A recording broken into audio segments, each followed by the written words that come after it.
My name is Roxanne Stewart Johnson, and I'm a psychiatric refugee.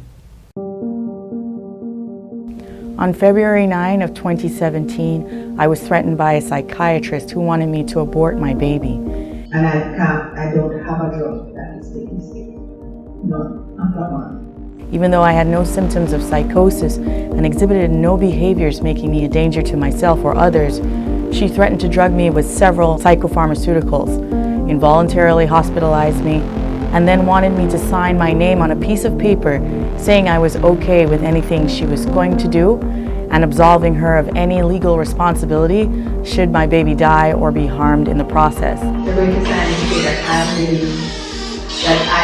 Dr. Nagin has suggested hospitalization. I do not want that, but I'm willing to undergo these conditions at home, and two, that I am willing to take medication with the full knowledge of whatever issues may arise with the baby. I searched for legal representation to help protect me and a medical second opinion, but could find none. All right, so you are suggesting that because I am in conflict with my husband and my mother, that it is possible that I am psychotic. At 13 weeks pregnant and with my 2-year-old son, I fled the country and asked for refugee protection in Canada. This is my story. This is a resumption of the hearing for refugee protection made by Roxanne Melissa Stewart. I was strapped down to the bed. They did beat and kick me repeatedly. A former patient tells me she was sexually abused, not by the guards, but by those who were supposed to care for her. My intention has been to expose how these doctors mistreat psychiatric patients, do not respect their right to autonomy or agency over their body, or their right to consent to or refuse treatment. Neuroleptic drugs have serious side effects. They are mind-altering, they cause trembling, shivering, contractions, and all kinds of physical other side effects. That if most people knew how dangerous the psychiatric drugs really were, most people would never start on them. Damage to my liver. Every 6 months I had to do a liver function blood test. Estrogen levels causing me as a male to have slight breasts. GlaxoSmithKline pleaded guilty to misbranding the drugs Paxil, Wellbutrin and Avandia. I did not need to be mistreated in the way that I was. So I'm Jamaican, and despite me making a documentary like this, I'm very proud to be Jamaican. It's a beautiful country, and there are many beautiful things about the country itself.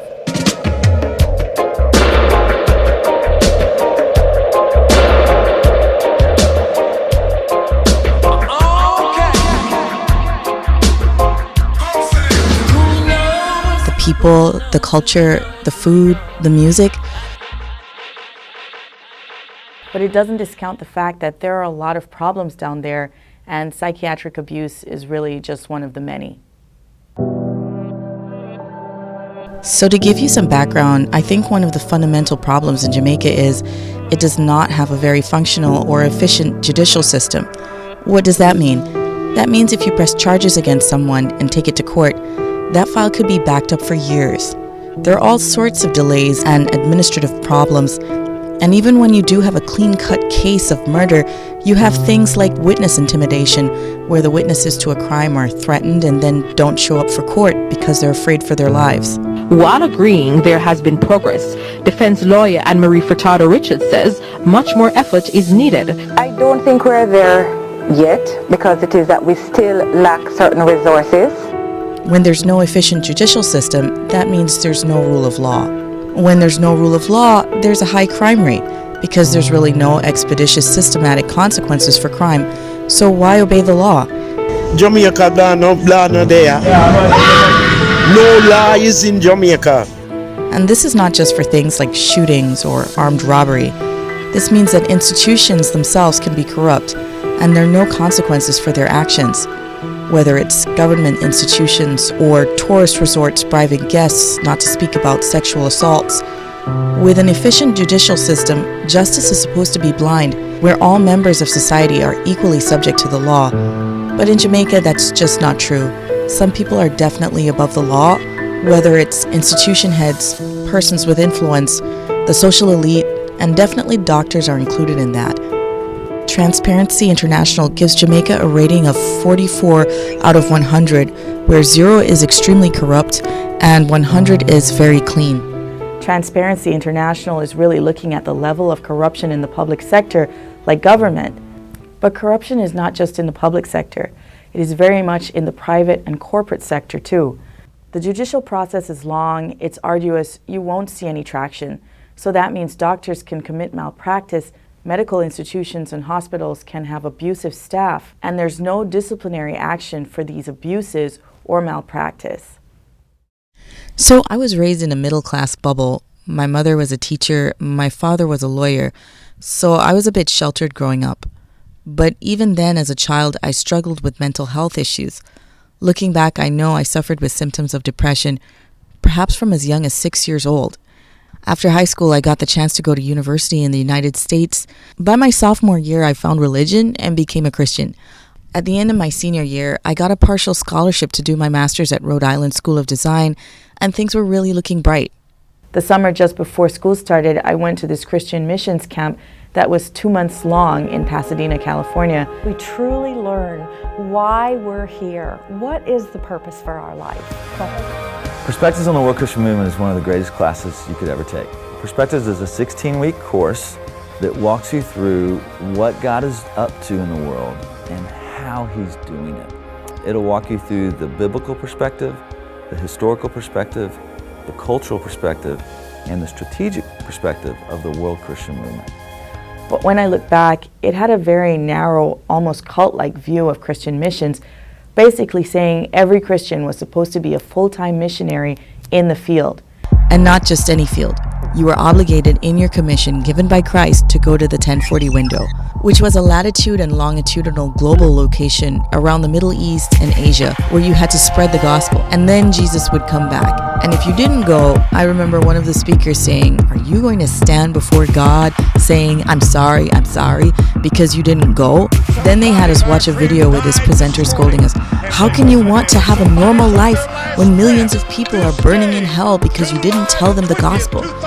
It was stuff like that, and it left me very emotionally conflicted. At the end of the camp, I went through, I think, a full 3 days of crying because I was going to pursue my master's in Rhode Island, but then I was like, shouldn't I be going to the 1040 window? What am I going to tell Jesus when He questions me on Judgment Day? Maybe I shouldn't have gone straight into my master's after that camp. Maybe I should have taken some time to get some emotional support for my mental health and deferred Res D. But I went right in, and I think that was the beginning of the complete nervous breakdown that I was going to have by about April of 2005.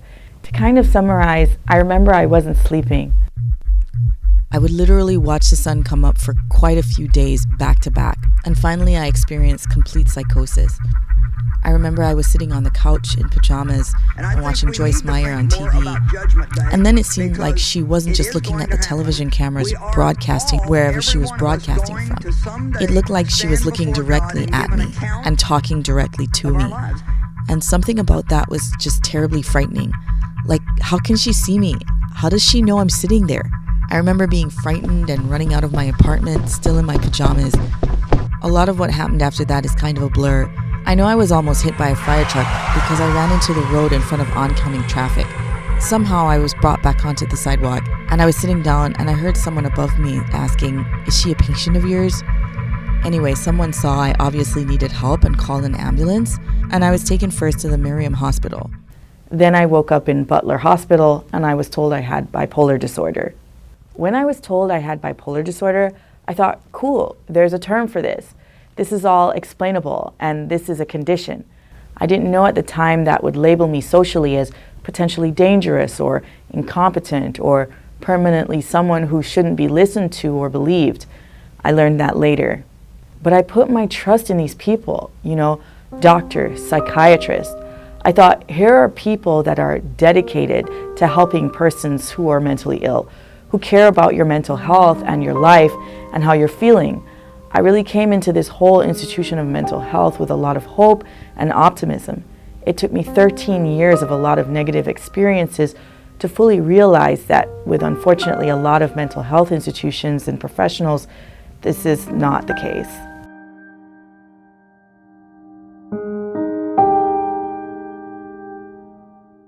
Anyway, this is what finally kickstarted the whole cycle of different doctors and drugs and prescription cocktails, and basically all the events that led to me finally fleeing the country and applying for refugee protection in Canada. So, psychiatric abuse is not new. It's not some novel concept. I just didn't really know anything about it going in. I mean, I watched movies like Mad Love with Drew Barrymore and Chris O'Donnell, or Crazy Beautiful with Kirsten Dunst, and just had this romanticized idea about mental illness, like it's some beautiful thing with some kind of charismatic damsel in distress that just needed rescuing. So my idea of mental illness was definitely skewed at that point by the movies I watched as a teen in like the 90s. But persons with psychiatric conditions or mental illness have been abused or alienated from society since the Dark Ages. Whether they were burned at the stake, or people thought they were demonically possessed, or locked up in insane asylums, or chained up, or put in cages. But the abuse of biomedical interventions, you could say, started in the 1880s with a Swiss doctor, Gottlieb Burckhardt, who supervised an insane asylum in Neuchâtel, Switzerland. Burckhardt experimented with removing parts of the brain in patients suffering from hallucinations and mania. He performed his operation on 6 patients, one of whom died several days later. Another committed suicide. 2 patients showed no change, but the last 2 became docile and easier to control. So with that, Burckhardt became the father of psychosurgery, or what became later known as the lobotomy. Apparently, Burckhardt got the idea from a physiologist, Friedrich Goltz, who experimented with removing brain tissue from dogs while observing changes in their behavior. Gottlieb only had a 33% success rate, and 2 of his surviving patients actually developed epileptic seizures, motor dysfunction, lack of basic mental comprehension, and they lost the ability to speak. Burckhardt was ostracized from the medical community, but his findings were still widely publicized, and surgical lobotomies became a go-to method when dealing with the mentally ill. Burckhardt actually wrote in 1891 defending himself, "Doctors are different by nature. One kind adheres to the old principle, first do no harm. The other one says it is better to do something than do nothing. I certainly belong to the second category." Eventually, Burckhardt's method was modified in the 1930s by a Portuguese neurologist, Antonio Egas Moniz, who focused on the frontal lobe of the brain. Then later, transorbital lobotomies became widespread throughout America and part of Europe. But by the 1950s, psychosurgery fell out of favor due to public criticism of the negative effects of lobotomies, and the question of whether many of the patients lobotomies were performed on actually gave their informed consent to the procedures. The movie One Flew Over the Cuckoo's Nest came out and really made a social impact on the way biomedical interventions like electroshock therapy and lobotomies in mental institutions were viewed. And then came the rise of psychopharmacology, with lithium and chlorpromazine in the early 1950s, where chlorpromazine was seen as more effective than drugs like morphine or scopolamine. In 1952, Henry Laborit, a French surgeon and physiologist, found that chlorpromazine in the dosage of 50 to 100 milligrams given to aggressive patients produced disinterest without loss of consciousness and a slight tendency to sleep. Laborit's first paper on chlorpromazine was published in an issue of La Presse Médicale in 1952 with the title A New Vegetative Stabilizer, and psychiatrists working on the front lines saw CPZ as a miracle drug because of its immediate effects. The use of chlorpromazine was later associated with motor dysfunction, which included restlessness, abnormal movements of the face, muscles, and tongue, abnormally low blood pressure, and impaired cognitive function. In the 1950s, it started being marketed and sold under the brand name Larjactil by the French pharmaceutical company Rhône-Poulenc, then later as Thorazine by GlaxoSmithKline. By 1958, there were a rapidly growing number of antipsychotics, and chlorpromazine saw the development of a new discipline called neuropharmacology. Haloperidol was discovered by Paul Janssen in 1958, then clozapine was synthesized in the 1960s. Risperidone came in the late 80s, which was manufactured in the hopes of producing less severe side effects. Later came drugs like quetiapine and aripiprazole, sold under the brand names Seroquel by AstraZeneca and Abilify by Otsuka Pharmaceutical Company Limited. So I talked to my doctor. He said adding Abilify to my antidepressant could help with my depression. With the increasing number of psychopharmaceutical drugs on the market, the classes of drugs also became diversified. You had antipsychotics like chlorpromazine, haloperidol, and risperidone that were used to treat symptoms of psychosis. Then you had antidepressants like fluoxetine that came in the late 80s, sold under the brand name Prozac by Eli Lilly and Company, and then Zoloft by Pfizer in the early 90s. Then came other drug classes, which could treat other specific neurotic symptoms. With the promises made that these drugs would successfully treat diverse symptoms, clinical psychiatry saw the rise of polypharmacy, where multiple categories of drugs would be used to treat the varying symptoms of one patient. The use of multiple psychopharmaceuticals from different or the same classes to treat a single patient was touted as safe and effective. The problem was that many of the research drug trials and their published results were funded by the pharmaceutical companies themselves. The drug trial known as Study 329, testing the effects of the antidepressant drug Paxil, was funded by its manufacturer GlaxoSmithKline. The study was led by Martin Keller, then a professor of psychiatry and human behavior at Brown University. The study reported all data accurately, but misleadingly downplayed the risk of teen suicide and exaggerated the benefits in the conclusions. But afterward, an independent review found that the drug was not safe for teenagers, and in 2012, GlaxoSmithKline agreed to plead guilty to 3 counts of criminal information, including 2 counts of introducing misbranded drugs, Paxil and Wellbutrin, into interstate commerce, and 1 count of failing to report safety data about the drug Avandia to the Food and Drug Administration. Pharmaceutical giant GlaxoSmithKline will plead guilty and pay a record-breaking $3 billion to settle the largest case of healthcare fraud in US history. And there have been studies with other conflicting information. A study by Walter Wolfgang Fleischhacker and Hiroyuki Yoshida of Keio University argued that the use of clozapine in combination with other drugs worked in clinically difficult situations for the treatment of schizophrenia. But a study published in the British Journal of Psychiatry in 2006, Schizophrenia, Neuroleptic Medication and Mortality, found that even when making adjustments for age, gender, somatic diseases, and other potential factors for premature death, there was a significant risk of mortality with the use of neuroleptic medications. The study said the number of neuroleptic drugs prescribed at the time of the baseline survey was related to the subsequent mortality. Of people with schizophrenia taking 1, 2, and 3 or more neuroleptic drugs, 35%, 44%, and 57% respectively died during follow-up, whereas a corresponding rate was 20% among those without neuroleptic medication. Drug company AstraZeneca had to pay out millions to settle 2 federal investigations and 2 whistleblower lawsuits over the sale of quetiapine, marketed under the name Seroquel. AstraZeneca's illegal marketing of the drug led to millions of dollars in false claims against federal and state programs like Medicare and Medicaid.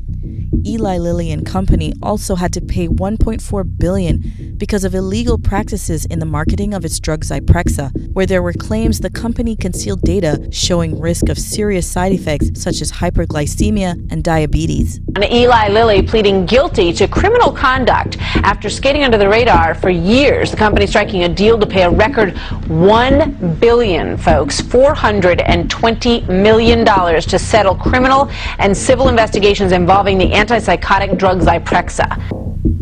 There have been other studies too that show that with the use of neuroleptics like antipsychotics or mood stabilizers, there's high risk of developing tardive dyskinesia, where blocking the function of dopamine in the brain can cause severe motor dysfunction. Patients suffer from involuntary movements or seizures with lack of muscle control or loss of even the ability to swallow or speak. Early this morning? And did you take any drugs? Other than your prescribed drugs? Neuroleptics can also cause heart palpitations, shortness of breath, or even cardiac arrest. But with the high risks and side effects associated with these drugs, they are still on the market and even used as forced treatment on patients. So in 2005, after I was diagnosed with bipolar disorder, I was really heavily medicated. I remember I was put on sodium valproate and risperidone. I was too drugged to continue my master's, so I decided to come back to Jamaica. After that, it was doctor after doctor and prescription after prescription, and none of them seemed to improve my mental health. When I first came back, my psychiatrist was Dr. E. Anthony Allen. I never had any horrific experiences with him, except it just felt like I was just a number to him or a file. He wouldn't ask me about how things were going, about my life or relationships. He just screened me for symptoms and then make an adjustment to the prescription. The medication also made me feel numb. I gained weight and had swelling in my lower legs and feet, and I still struggled with depression. I told him I was depressed, but it just seemed like he really didn't care. At that point, I also didn't know there were a host of side effects associated with the medication I was taking, so I thought the weight gain was because I was getting older, and the numbness and lethargy was due to my mental illness. Dr. Allen was so apathetic. I thought maybe my experience with him was just a fluke, and I'd find a psychiatrist that actually cared about me as a person. After all, this was about mental health, so I'm sure I would find someone who cared about how I was feeling. So I stopped seeing him and went to Janet Lagranade. That's when I got put on quetiapine. The first night I started taking it, I felt this weird sensation like electricity was running down both my arms. It felt like I had to move my arms and flap them to get the feeling out of them. My mother had to lie on top of me to stop me from flashing my arms. Even after that happened, there was no talk by Dr. Lagranade about tardive dyskinesia or side effects. Quetiapine also made me somnolent.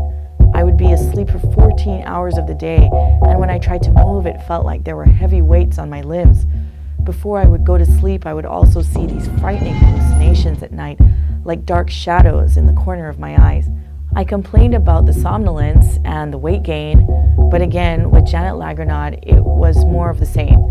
They didn't care about the side effects, and I was just another file to her. After Dr. Lagranade, I took a short hiatus from psychiatrists and saw this lady called Jennifer Wilson at a place called Wargen Medical Center, who said she was a cognitive behavioral therapist. I remember during one of her sessions, she just started getting aggressive and yelling. I left and went to the hospital afterwards. Then she came to my hospital room at Andrews Memorial and said she wasn't yelling at me, but the demons within. Needless to say, I stopped seeing her. I went through a period when I wasn't seeing anyone for a while, and I wasn't taking any medication either, but it wasn't long before I had another psychotic episode in about 2013. I ended up going to Medical Associates Hospital, and I met this doctor called Charles Thesiger. He actually gave me the best explanation of what a psychotic episode in bipolar disorder actually was. He said usually your brain filters out certain information that's not necessary so you can focus. But during a psychotic episode, it's like there's no filter and you're experiencing all this information at once. Anyway, after that hospitalization, I started seeing Dr. Winston Delahaye. He literally described psychopharmaceuticals like products. Something about that really turned me off, and I just felt like I didn't trust him. It wasn't long before I told my parents I didn't want to go back to him. In between psychiatrists, I had this psychologist called Karen Richards. I liked her temperament, and she seemed like she actually cared. She once told me she had a childhood friend who had bipolar disorder and suffered a psychotic episode where she threw herself out the window. Anyway, she genuinely seemed like she saw mental patients as people and not just a number or another prescription. At some point after I stopped seeing Dr. Winston Delahaye, fast forward to 2014, and I went back to Charles Thesiger. That was also the year I got pregnant with Benji. I had met Romain a little more than a year before. We started dating in 2013, and by April of 2014, I was pregnant. I met Romain through this Seventh-day Adventist on-campus ministry called Advent Fellowship. He was going to UTech at the time and was going to be a pharmacist. He was really sweet and charming and funny, and he also didn't care, at least in the beginning, that I had bipolar disorder. He even borrowed this book in the library called So I Fell in Love with a Bipolar. I'd say in the beginning, it was great. I really loved him, and he became like my best friend. When we got pregnant with Benjamin, I really felt like I finally had a great future to look forward to. Anyway, when I found out he was studying pharmacy, I also kind of had this hope that he would find the miracle drug combination that would cure me of my bipolar disorder. Romain never found the miracle cure, but what he did do was, because he knew so much about pharmaceuticals, he started to educate me about the side effects of the drugs I was taking. He started bringing home his lecturer's PowerPoint presentations and showing me slides and teaching me what he was learning in class. That was when I started finding out that the things I was experiencing wasn't because of my illness at all. The somnolence, the weight gain, the numbness, the hallucinations, they were all side effects. They weren't characteristic of bipolar at all. He started teaching me about the symptoms leading up to a psychotic break and things like rapid cycling, mood fluctuations, and behaviors people had during a high, like impulsive spending. He really educated me a lot about the illness. And when you know more, you can start making better behavioral choices and start being more aware and tracking your moods and triggers. Anyway, after I became pregnant in 2014, I was kind of concerned because I had heard all these horror stories about mothers being abused by nurses in the maternity wards when they were having their babies. And I kind of knew how the culture was, where people could be very aggressive. Nurses Association explains what it thinks about the Chapelton Hospital midwife accused of telling a woman to go to another hospital only for her to give birth on a sidewalk. I actually had this plan where I bought this birthing pool, and I was hoping to do most of my labor at home in the pool and then go over to the hospital at the last minute when I felt like I was getting into the active phase of labor, so I'd spend the least amount of time in the hospital. Anyway, that never happened. Close to when I was going into labor, I started getting high blood pressure, so the doctor sent me in early to be induced. I said to myself, perhaps if I just make sure I'm always courteous, maybe I won't be mistreated. It doesn't sound that bad when you compare it to how other women have been treated. I wasn't slapped or hit like they do some others. I think the emotion that was consistent throughout the entire time I was there was just humiliation. I took my complaint several times to Dr. Patrick Rutherford, who was the president and CEO at the time, but he just made excuses for the nursing staff and basically just told me to get over it. Then I went to the vice president of operations, Keith Shakespeare. It was basically the same thing. Then I told him I would go to the media and talk about how I was treated. Then he threatened me right then and there that if I went to the media, Andrews Memorial would sue me. Let the Andrews Memorial Hospital be your healthcare provider of choice. I was going to continue the complaint. I even went to the Nurses Association. Then I asked the programming manager at TVJ if I could talk about postnatal PTSD for an on-air segment. What is birth trauma? When we talk of birth trauma, we mean post-traumatic stress disorder that occurs after childbirth. I think I even got Dr. Karen Richards, my therapist, to agree she might do an over-the-phone interview. But then about 3 months after I had the baby, I had another episode of psychosis. I walked myself to Medical Associates Hospital, and that's when I met Dr. Frank Knight. I think this was my first experience of outright psychiatric abuse. So a few weeks before Benji was born, Charles Thesiger, who was my psychiatrist at the time, passed away. So then I had another psychiatrist called Dr. Earl Wright. But at the time I went to the hospital, Dr. Wright was away at a conference, so I ended up with Dr. Frank Knight. But even though I was having psychosis, I still had some amount of control. I knew what was happening. I knew I needed help. They gave me a shot of haloperidol to calm me down. Then Frank Knight asked me all these questions. What's my name? Dr. Frank Knight. Where are you? Medical Associates. What day is it? Good Friday. Later on, while I was still under sedation, I just heard, the doctor is going to give you an injection. I think I was unconscious after that. When I woke up, I couldn't talk. I was stuttering. I couldn't form coherent sentences. Everything was confusing. Later on, I found out Frank Knight had injected me with a drug called flufenazine. Romaine told me. He also told me what the drug did. Flufenazine. It is used in the treatment of chronic psychoses such as schizophrenia. Side effects of flufenazine: pseudoparkinsonism, dystonia, dyskinesia, akathisia, oculogyrocrisis, hyperreflexia, tardive dyskinesia, drowsiness, lethargy, nausea, salivation, dry mouth, headache, constipation, photosensitivity, SNM cases, QT prolongation. And when I found out this man injected me with 6 weeks worth of this injection without asking me, without my consent, I felt like I had been violated. This man doesn't know me, and he put this thing inside my body and he never asked my permission. I guess he never thought he needed to. I wasn't worth consulting. He also had this outburst at me in the lobby. That was a whole scene. He was yelling, then my mother came in and told him to stop, and he was yelling at her. I think this guy just does not know how to handle his anger, or he's used to yelling at patients like that. Anyway, after a few months, the fluvenacin wore off, and I was able to get a job at this sports network called Sportsmax. They owned a daughter company called Scene TV, and I got to read the news for them a few times. Welcome back to Scene Caribbean News. It's now time for our Bite of the Week. But everything about the way I was treated, both when I had my baby and Dr. Frank Knight, that all affected me. After my experience in the maternity ward, I started reading a lot about human rights and being treated with dignity. Founded in 1945, the United Nations sought to prevent future atrocities by affirming, in its foundational charter, faith in fundamental human rights, the dignity and worth of the human person, and a commitment to promote better standards of life in larger freedom. To me, the concept that all persons were equal and worthy of being treated with dignity was so monumental growing up in a place like Jamaica. Despite what people may say, Jamaica is still a very class-segregated and color-segregated society.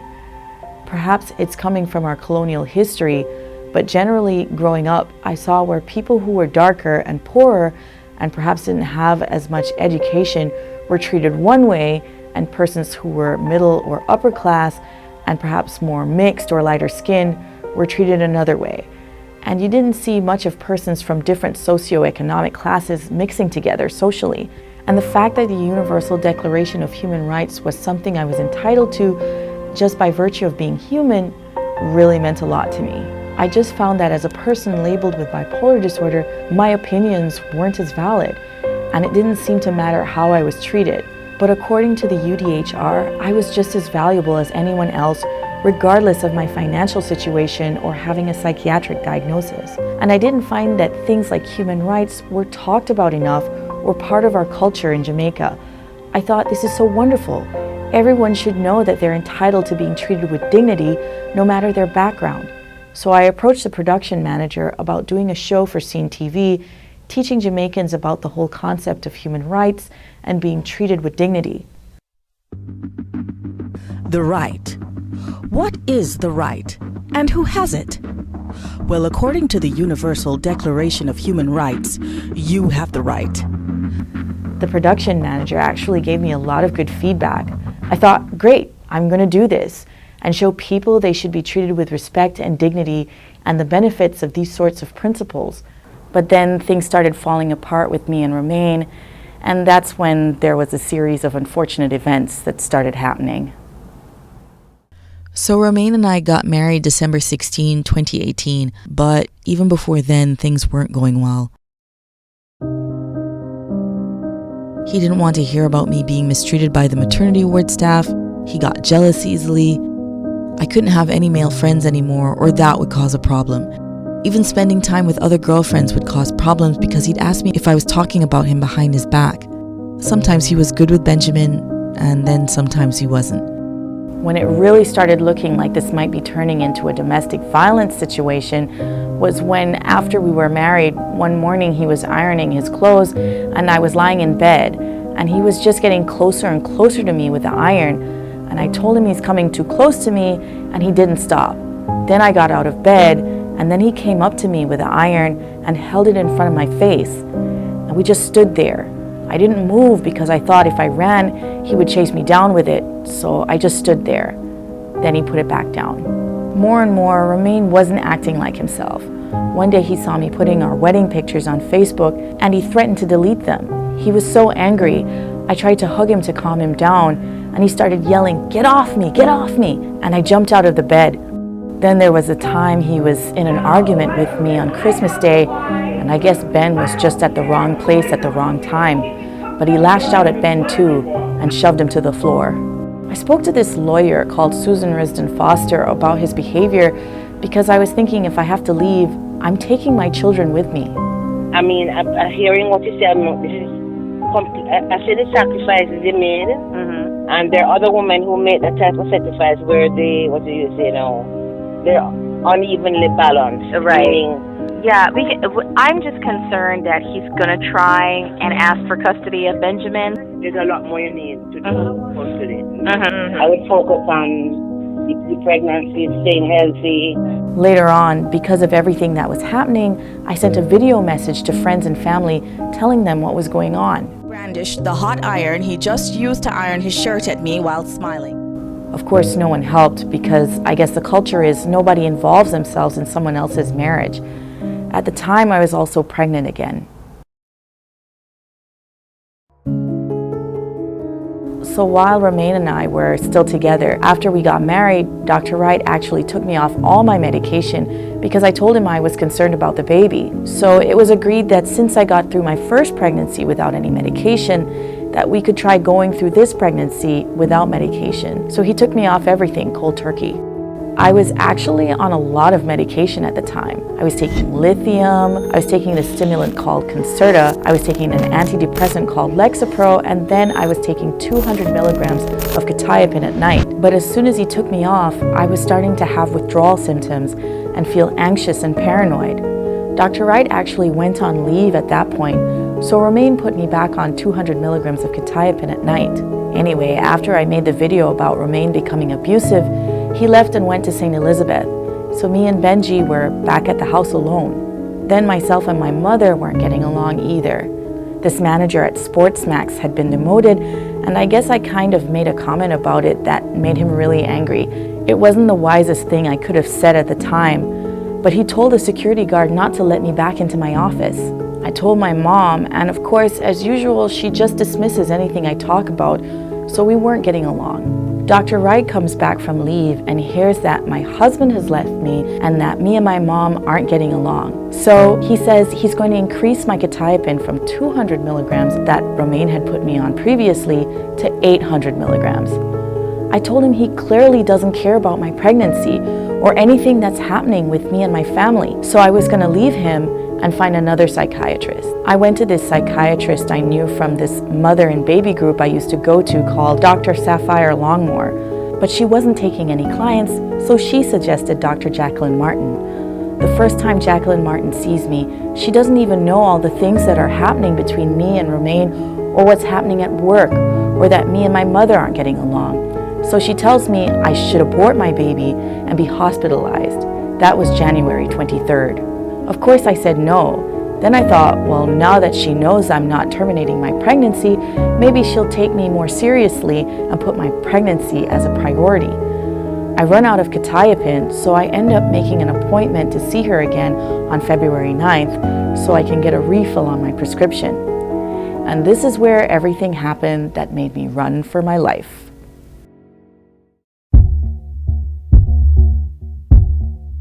My father comes with me to the appointment and starts complaining that me and my mom aren't getting along. And also my cousin-in-law started ranting at me on social media because she thought my wedding was too expensive. And he also tells the doctor that Romain has left me and I made a video on social media. So what does Jacqueline Martin do? She starts threatening that she's going to drug me with olanzapine, diazepam, Lamictal, and an even higher dosage of quetiapine, and also starts threatening me with hospitalization. Now at first she's being so dramatic, so I think she's joking or making some kind of false threat like, oh, you listen to your parents, or I'll do this. But then she starts really making her case, like she's serious. I said I would never go to Ward 21 because I've heard of the conditions there. If anything, I've been hospitalized at Medical Associates. She starts telling my dad that at Ward 21, if I refuse to take the medication, she could have staff hold me down. But at Medical Associates, they can't do that. And that's when I started recording.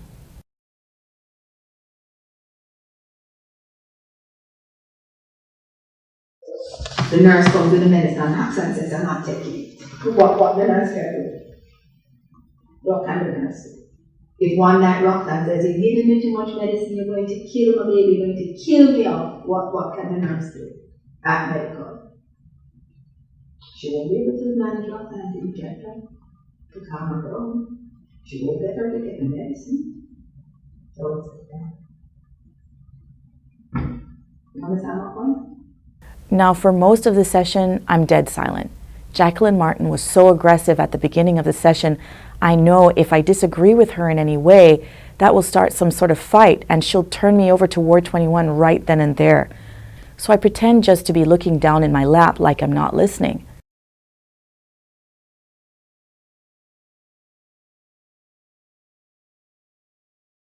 So you prefer if we do it at home, not in the hospital? Yes. Okay. I hospital, prefer home to any hospital? Yes, I wouldn't want to subject her to Ward 21. And I understand where she is as far as that is concerned. My father is not really going along with what she's pressing for either, because honestly, he's never been a fan of the whole drugs with mental health thing, but he's not going to argue with her either.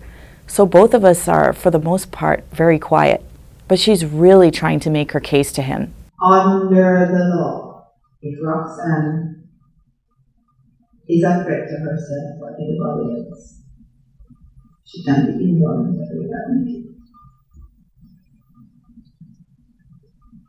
Clearly that can't come from me because somebody else will have to sign. The suggestion can come from me, but the concept will have to come from me or her mother. And in fact, today, this needs to be here that way. And in fact, to be totally frank, it would actually have to come from her husband. I mean, the law would allow for a lot of things. He's not physically here, and it was that it had to be done right. No, it has to, in fact, it could be done at the hospital under section 6 of the Mental Health Act. But Roxanne cannot remain in this state. Right? This is when you get better. It's when you get worse. Part of what is happening is what we expect because she has bipolar disorder and she's pregnant, and pregnancy layers bipolar disorder. But why did it happen when she was... Because she didn't have as much stress. But this is the issue, and this is when Roxanne seems to need medication.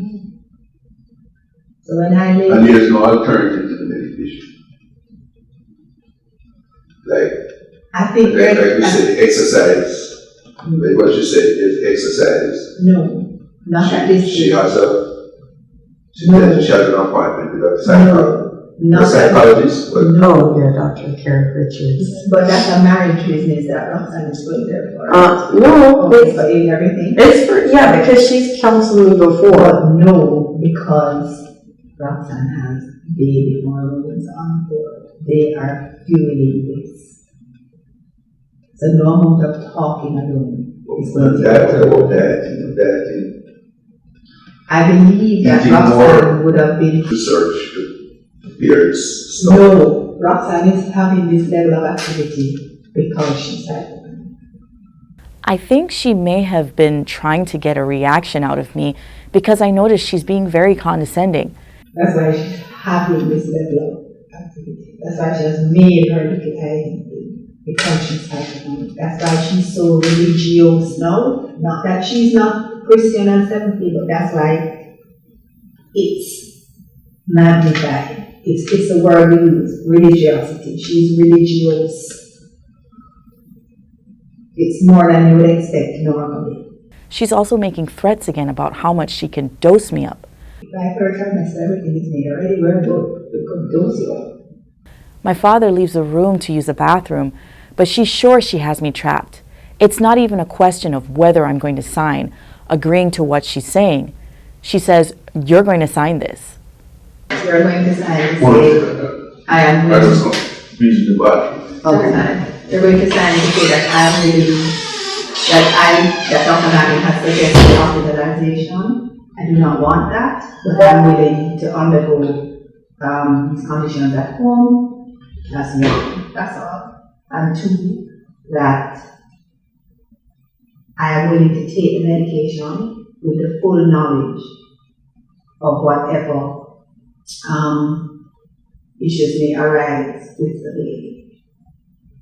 Meaning you're fully informed. I've told you that as you get, well, what you're taking now could be a problem, just at this dose, much less if I increase it. that I can cause harm to the baby, that you are fully aware of that, and you are still willing to take the increased dose of medication.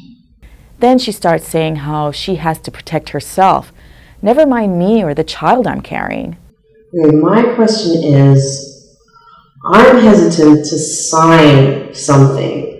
What if I do not sign? What are the consequences? You mean either thing, that you're willing to take medication? No, but I don't like the idea of signing my signature. And then we have to part company, because I will have to protect myself at some point. Because if something happens, then I'm going to hear, why didn't you forcibly put her in hospital?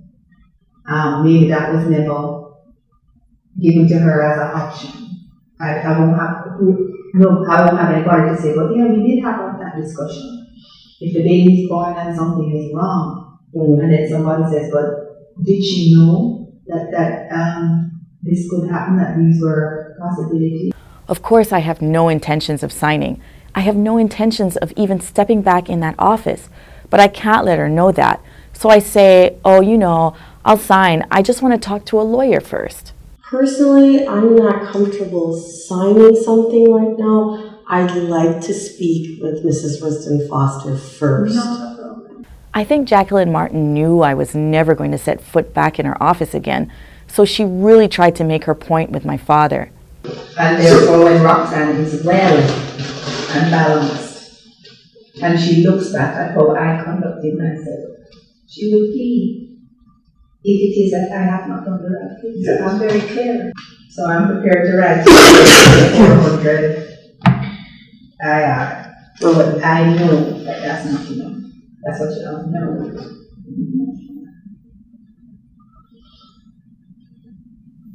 And you also need permission.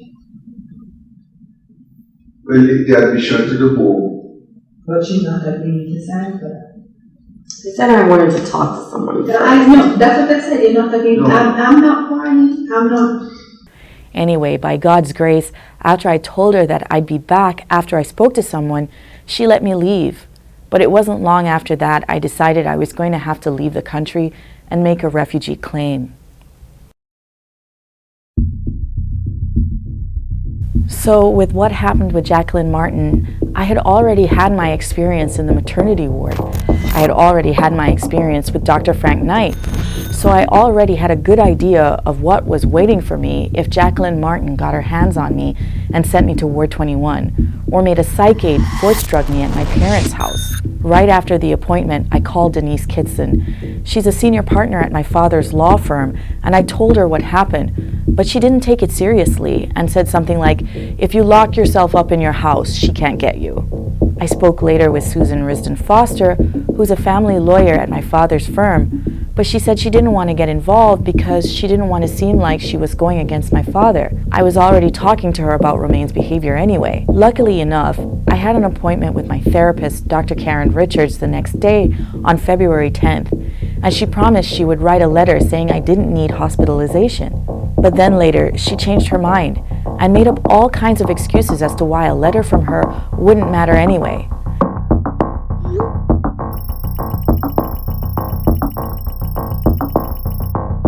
So she referred me to a psychiatrist called Dr. Terence Bernard. She said since she was only a psychologist and he was a psychiatrist, he would have more power to protect me from involuntary hospitalization. So I called Terence Bernard, and at first he agreed to see me and make an evaluation. But then I told him it was Jacqueline Martin who was threatening me, and he didn't want to see me anymore. I started losing hope after Terence Bernard turned me down. The incident with Jacqueline Martin happened on Thursday night. By Sunday, I decided I was going to apply for Canadian visas for myself and my son. In a last-ditch effort, I also had an appointment with this psychiatrist called Dr. Namaki Richards, who I was told was very holistic and wasn't very heavy on the use of psychopharmaceuticals. I went there with some hope, but I also recorded the appointment.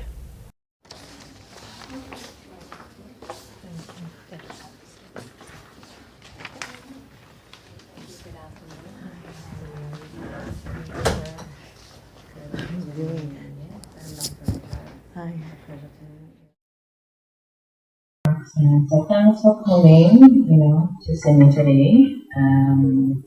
Dr. Alright, he did speak with me about a little about your history. Okay. And understanding from you that you are pregnant, congratulations. Thank you. And that you would like maybe a holistic approach.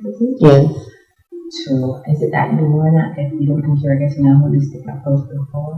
Yeah, no, definitely not. What was the difference? Well, it wasn't long after I told her about what Jacqueline Martin was going to do to me that she started defending her.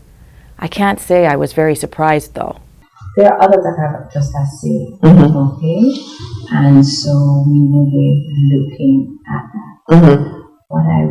And the 400 milligram is not a safe dose in terms of control of symptoms. Right. So I could appreciate why my colleague Dr. Martin would have wanted to increase that. not a problem, but sending me towards it, because she did not just want me on an increase of, she wanted me on olanzapine, she wanted me on diazepam, she wanted me on Lamictal, and then she wanted to increase this dose to 600 milligrams.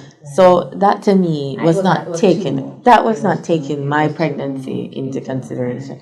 How can I feel like that as a mother? So I can comment on what was going on. Can hear from my father as well, because he was in the thing. Right. Now the other thing I wanted to say is that one of the things I'm going to need to find out from you though is, because a lot of what I'm hearing, Roxanne, is sounding that there's a lot of tension, and I know that the situation is such that tensions will come up if there's a conflict or disagreement, but it is reminiscent of what might happen when one is slipping into an episode. Oh, so you're saying that I'm slipping into psychosis? It is possible, and I have to consider that. After that appointment, I knew I wasn't going to be able to find anyone who would contradict Jacqueline Martin. And in the midst of all that was happening, Romaine was also threatening me on the phone, asking me if I wanted to get injected with fluvenacin again, saying I couldn't carry out my pregnancy without being drugged with more psychotropics, telling me I should get an abortion, and also saying he would let me feel every inch of pain I caused his mother. After the appointment with Namaki Richards, I knew it was only a matter of time before Romaine or my own family would send me to Ward 21 or have me force drugged. Anyway, I knew this general practitioner from my bipolar support group, and when I was running out of quetiapine again, I went to him for another prescription. I wouldn't be caught dead walking into another psychiatrist's office again.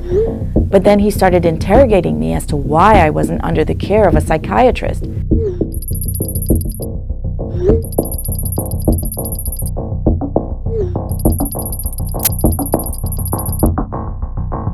Everything just seemed like it was closing in on me.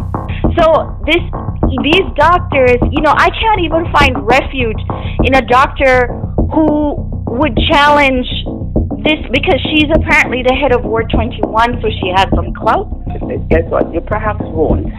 On the upside, through bipolar support group, I made this friend, and he told me about how he was abused several times at Ward 21.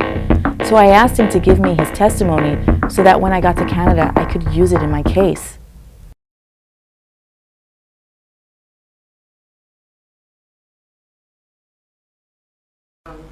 Okay, so state your diagnosis and when you got it.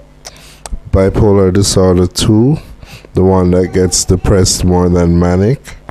I was diagnosed, I probably had it from before, but I was formally diagnosed by Dr. Tony Allen in 1995 at the age of 22. I've been to Ward 21 12 times in 21 years and Bellevue once. What kind of things would they do to you that you knew was wrong or abusive?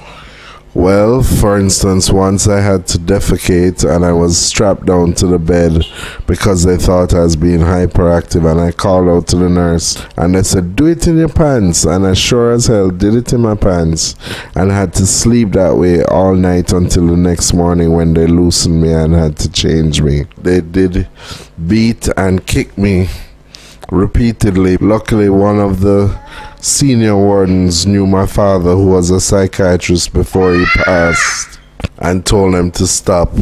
If my father wasn't a medical doctor or someone high ranked in society, they would have beaten me until I was black and blue and probably bruised ribs, etc. Can you list some of the medications that you've been on while you were in Ward 21? There are too many to mention, and my memory is very bad because of Depakote, or Depakine is another pharmaceutical name for it. I've been on olanzapine, Haldol, Effexor, Wellbutrin, Lamictal, what else? Too many to mention. They have tried all manner of drugs but haven't seemed to have gotten the right cocktail. Can you tell us some of the side effects that you've experienced from these medications that you're currently on? The first one I was prescribed was lithium carbonate. A massive weight gain. I gained 30 pounds within 1 month at least. Damage to my liver. Every 6 months I had to do a liver function blood test. Hair loss with Risperdal. Estrogen levels causing me as a male to have slight breasts. There are too many to mention. I had gotten a new townhouse for me and Romain to live in once we got married. I sold everything in it, took the money, and left. I chose Canada because at the time I was hearing really good things about it on the news in terms of human rights. Justin Trudeau was on the news inviting refugees in. Donald Trump was on the news keeping refugees out. I knew the United States wasn't a viable option anymore. So much was going on. Then I'd seen stories about refugees crossing these huge expanses of snow to come to Canada. That was the case of 2 Ghanaian men who lost fingers and toes to frostbite after crossing on Christmas Eve. And also, I felt that Canada, as a westernized or North American country, would recognize the human rights of persons with mental illness and would see the abuse of forced drugging. I was sure I would find hope in Canada. I had nothing and no one there for me in Jamaica anymore. I was also worried that Romain would find out I was leaving to go to Canada, so I decided to leave without telling anyone. I covered our suitcases in my car with blankets. I told my parents I was sleeping over at my friend's house. The next day, I went to the airport and left.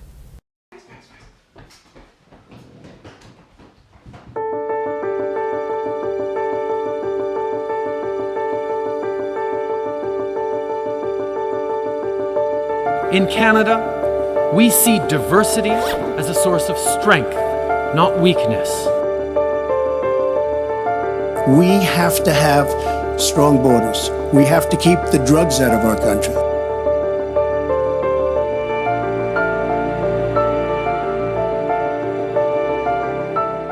We've got an open border allowing this stuff to come in freely. And what are we doing about an open border?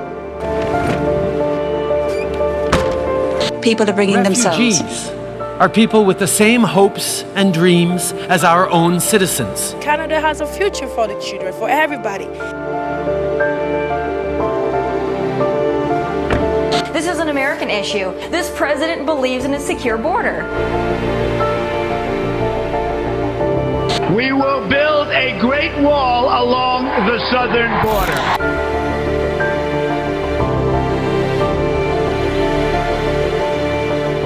They left everything behind, above all, war.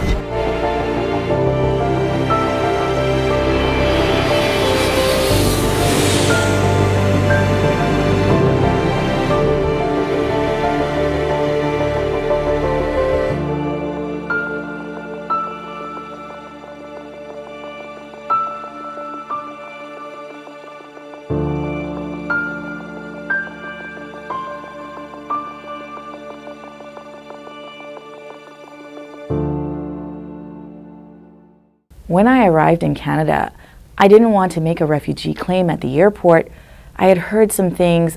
I don't know how true they were at the time, but I heard stories of mothers being separated from their children when they made a refugee claim at the border and being put in detention centers. And I just didn't want to take a risk that me and Benjamin would be separated. So I told the CBSA officer I came because I applied to Ryerson, which was actually true. I did apply to Ryerson, and I was coming to speak to a faculty advisor about the courses I would be taking. Luckily, he believed me and didn't ask too many questions. He also asked me for my husband's permission slip to take Benjamin with me. I gave a copy to the Canadian consulate in Jamaica, which was of course forged because I didn't tell Romain we were running away, but I didn't have a copy with me. Anyway, he let me go. I had found a basement apartment on Craigslist while I was in Jamaica, and by a miracle of God, they accepted me as a new tenant. Rice. Rice. Cheese. Cheese. I had an appointment with an immigration consultant called Fatima Zarafami. I told the immigration consultant what happened, but she said what I needed was a refugee lawyer, so she referred me to Lorne Waldman. So I dropped Ben at daycare and went to my first appointment. Lorne Waldman was first of all kind of skeptical. He asked me if I had ever been involuntarily hospitalized in the past, and I said no, so he was like, why would anyone start now? He did find 2 cases of Jamaican psychiatric abuse in a law database like LexisNexis. This man named Level and another person, Williams, versus the Minister of Citizenship and Immigration, that talked about the treatment of the mentally ill in Jamaica. Now, maybe this was an oversight on his part, but Waldman and Associates never told me about legal aid and charged me basically the rest of all the money I had just to make a decision on whether they would take my case. It was to the point where Benji and I were actually about to be homeless because I didn't have any money left for rent. So I Googled this organization called Canada Human Rights International, and they helped me apply for legal aid. And they also put me in touch with this lawyer who took legal aid called Penny Yichte and Guter. Luckily, when I told Waldman and Associates that I got a lawyer who took legal aid, they refunded me back the retainer I had given them, and I was able to pay my rent that month for me and Benji. Okay, goodbye. Canada Human Rights International was run by this human rights lawyer called Mario Colombo. It was really nice that he called Penny right away and made an appointment with her for me. But he did tell me, forget this whole psychiatric abuse thing, and just base my claim off of the domestic violence I was facing with my husband. Anyway, I met with Penny, and at first she seemed really nice, and I thought she would definitely be able to see that the main threat was the abuse of the psychiatric system. After all, I had all these recordings, text messages, and telephone calls I recorded. I had all this evidence, so she must be able to see what was going on. I told her I was being threatened with forced drugging, but the first thing she asked me was, how is this persecution? Actually, that was the first time I ever heard the term persecution being used, outside of a biblical context anyway. I really knew nothing about refugee law at the time, and that what you were facing had to fit the definition of persecution.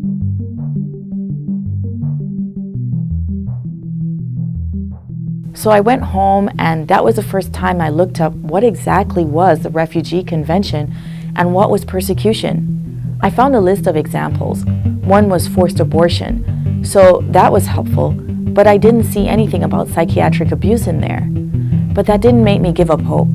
I was sure that I would probably find news articles of the mentally ill being mistreated in Jamaica that would prove my point. And that's exactly what I did.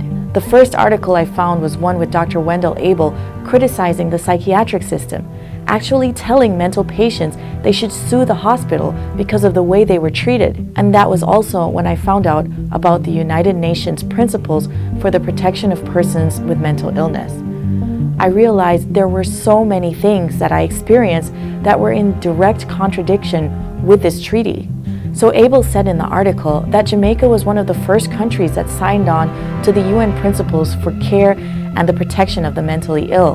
The UNMI Principles, for short, were adopted by the United Nations General Assembly in 1991. There are 25 principles, which also have subsections, and when I found them, immediately I could see where Jacqueline Martin, Nyamaki Richards, and Frank Knight were in contravention of the principles. Principle 4, Section 2, a determination of mental illness shall never be made on the basis of political, economic, or social status, of membership of a cultural, racial, or religious group, or any other reason not directly relevant to mental health status. That's why she's so religious now. Not that she's not Christian and Seventh-day, but that's like it's magnified. It's the word we use, religiosity. She's religious. It's more than you would expect normally. Principle 4, Section 3, family or professional conflict shall never be a determining factor in diagnosing mental illness. And I know that the situation is such that, tensions will come up if there's a conflict or disagreement. But it is reminiscent of what might happen when one is slipping into an episode. Principle 11, Section 2, informed consent. Informed consent is consent obtained freely, without threats or improper inducement, after appropriate disclosure to the patient of adequate and understandable information in a form and language understood by the patient. They're going to sign to say that that Dr. Nami has suggested hospitalization. I do not want that, but I'm willing to undergo his conditions at home. That's one. That's all. And two, that I am willing to take the medication with the full knowledge of whatever issues may arise with the baby. The UN Principles for the Protection of Persons with Mental Illness isn't a legally binding document, but countries are obligated to create legislation that's in accordance with the treaties they sign on to. So Canada has the Consent to Treatment Act. It also has the Consent and Capacity Board. There's a Psychiatric Patients Advocacy Office, and CAMH has its Empowerment Council. In the Consent and Capacity Tribunal, the burden of proof is on the doctor to prove that this patient needs involuntary treatment. So legislation has been put in place to blockade doctors from abusing the Mental Health Act and making unnecessary involuntary hospitalizations. There are other principles too. Principle 6, the right to confidentiality of information. Jacqueline Martin, for both appointments on January 23rd and February 9th, refused to see me without my father present. Principle 8 on standards of care, Section 2. Every patient shall be protected from harm, including unjustified medication, and Frank Knight injected me with Modicate, both without my consent and needlessly. Depot injections are given to non-compliant, violent patients, yet I walked myself to Medical Associates Hospital and asked for treatment. When I looked at the conditions under which Modicate was to be given, it also says you don't give it to a patient under sedation and not in combination with haloperidol or lithium, both of which I was given at my April 2015 hospitalization. Then, of course, there was the refusal of Medical Associates to release my medical records. This was a huge problem. Basically, all of my doctors made some excuse as to why I couldn't get my medical records, or just wouldn't send them. Hello, Dr. Wright. Hi, Dr. Wright. This is Roxanne Stewart. Hello. Hi, Dr. Knight. Roxanne Stewart here. How are you doing? Hello? Hi, Dr. Banbury. Yes. Hi, this is Roxanne Stewart. Hey, Stuart, how are you? Hi, I'm all right, thanks. And I kind of wanted just a summary report. All right. Now I have somebody with me. Okay. But go ahead briefly, please. Sure. I was just confirming the dosage of Modicate that you had given me. Oh dear. No, I can't. No. Nobody wants to report from my dead person, really. Sorry, what? Okay, so when can I expect that you'll send it? Well, as soon as the office things are fixed, I'm hoping that next week they'll be able to reorganize the office, but there is no electricity there or anything. When did I see you? That would be April of 2015. Where was it I saw you? Medical. 2015? Yes. Nobody would want a report from somebody who's deceased. We do need this report. We need it for each hospitalization. Right. So why don't you send a release of information? You have my email address, right? All right. I will try to look it up, but I have somebody with me now. No problem. Okay, bye. Thank you. I'll call, just ask you to call me. I'll copy the report from Dr. Jeffrey. Thank you so much. I really appreciate that. No problem. Thank you. Bye-bye. Cool.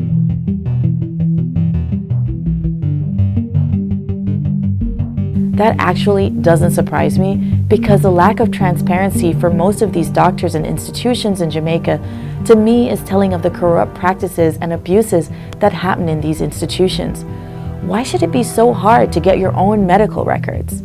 Mom, do you see this now? I mean, are you starting to, because I am not getting this kind of issue from Butler, because Dr. Bander.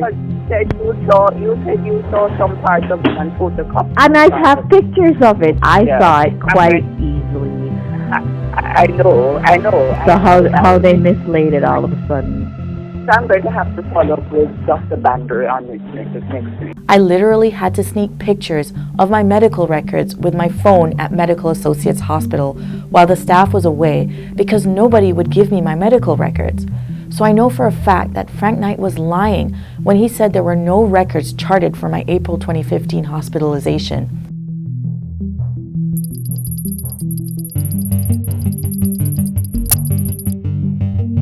Anyway, there was a lot more.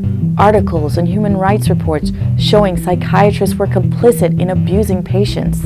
Information from non-governmental sources provides ample evidence that state and local governments routinely apply and allow the administration of neuroleptic drugs and electroshock treatment without patients' informed consent and against their will. And I found articles by a psychiatrist, Dr. Peter Bregan, showing that forced drugging was torture and the side effects of tardive dyskinesia from neuroleptics like antipsychotics and mood stabilizers.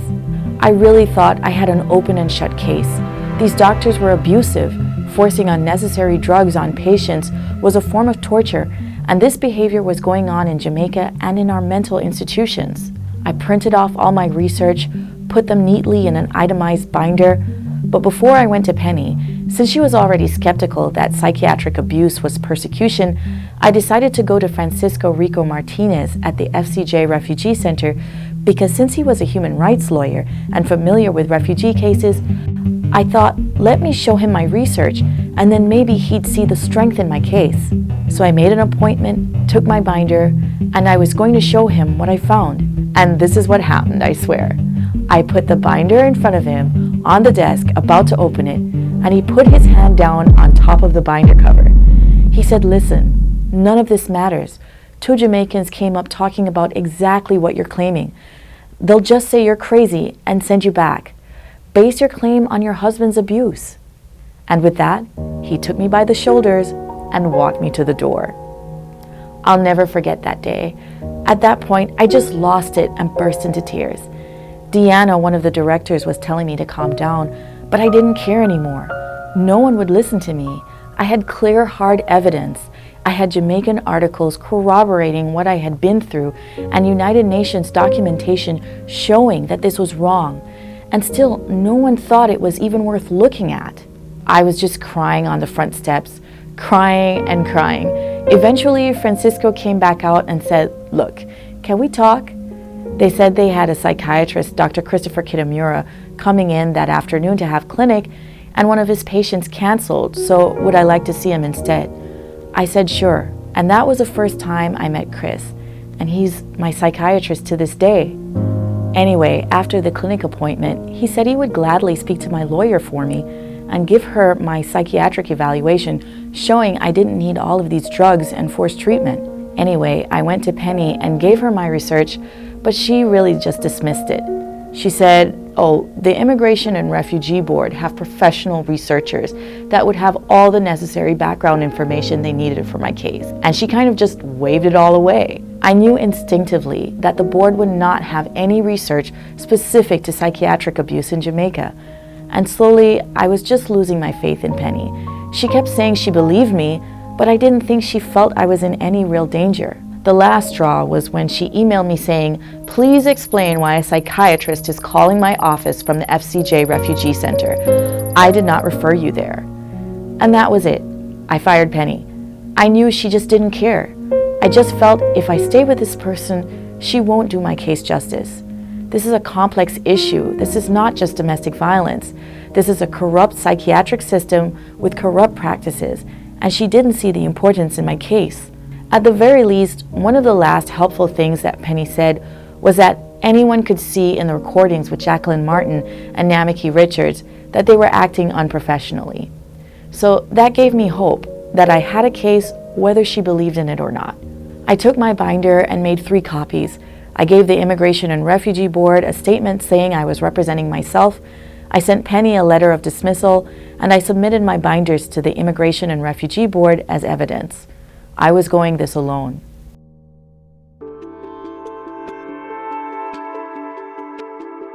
So I had my first hearing coming up on July 7th of 2017, and I took the lucky numerology of the date to be a good omen. Anyway, in preparation, this non-profit organization called Matthew House had a mock hearing program to help refugee claimants where they take you through a sort of simulation so you're familiar with what's going to happen and what the judge is going to ask you. So I booked a practice hearing with them, and that's where I met Martin Gincherman. Martin Gincherman was a former refugee judge, but he was semi-retired and now served as a designated representative for people who needed one. As luck would have it, he was assigned to my son Benjamin and agreed to meet me at the Matthew House mock hearing and talk to me about Benjamin before I did the practice. So he says, "Your lawyer submitted something to the board before you dismissed them, and it can't be taken off the record." I say sure, thinking that Penny had submitted something for me, and then he takes out my binder. I tell him, "That's not my lawyer, that was me." And I'll never forget, he flips through the binder and goes, "This is pretty good." For someone who was an Immigration and Refugee Board panel member to say that, I remember it gave me hope again. He actually went through the material. He also tested me with a few questions about my basis of claim narrative, and I could tell he was trying to see if I would vary from what I had written or if I would exaggerate any details. But I think I made a good impression. Anyway, the mock hearing went well. Those people were so kind, they even prayed for me. And on July 7th, I walked into my first hearing. I made sure to study all the material evidence I submitted to the Refugee Board, and I also brought someone who could babysit Ben while we were in the hearing. So I was ready. But then, just before the hearing, Martin Gincherman comes up to me just outside the hearing room and says there's been a schedule clash, so there won't be a hearing. The judge still held a sort of pre-hearing conference anyway that was put on the record. Good morning. We're now on the record. Before we begin, I believe, as I stated earlier, that it's a fit and proper circumstance for a pre-hearing conference. This conference is being held at Toronto on July 7th of 2017. My name is Dorothy Fox.